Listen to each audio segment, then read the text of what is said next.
In her happy place, si Bianca umali sa Philippine Book Festival 2025.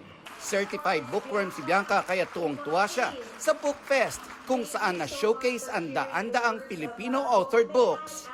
Libro ang masasabi kong luho ko sa buhay. And to be here and to see my fellow readers and critics also, nakaka-excite to know what their interests are and also to have the chance to read in front of them. Honestly, pinaghandaan ko talaga to ng bongga. Binasa ni Bianca ang Simigoy, ang Batang Tausug, ang kauna-unahang children's book tungkol sa mga pagkain ng mga kababayan nating Tausug.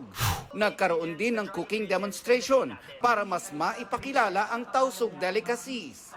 Malapit daw ito sa puso ni Bianca dahil napamahal daw sa kanya ang ganda ng Mindanao mula nang gumanap siya bilang isang badyaw sa Kapuso series na Sahaya.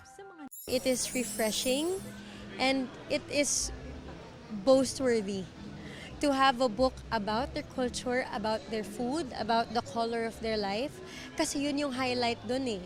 Yun yung rason kung bakit na-enjoy ko maging si Sahaya, kung bakit minahal ko siya, at kung bakit minahal din siya ng mga tao. Hindi naman makontain ni Bianca ang kanyang excitement dahil palapit na ng palapit ang airing ng kanilang mega series na Encantadia Chronicles Sangre.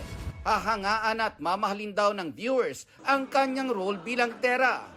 Hindi ako makapaghintay na maintindihan nila na, kaya pala ito yung panahon na ginugol para sa Sangre kasi ito yung itsura niya.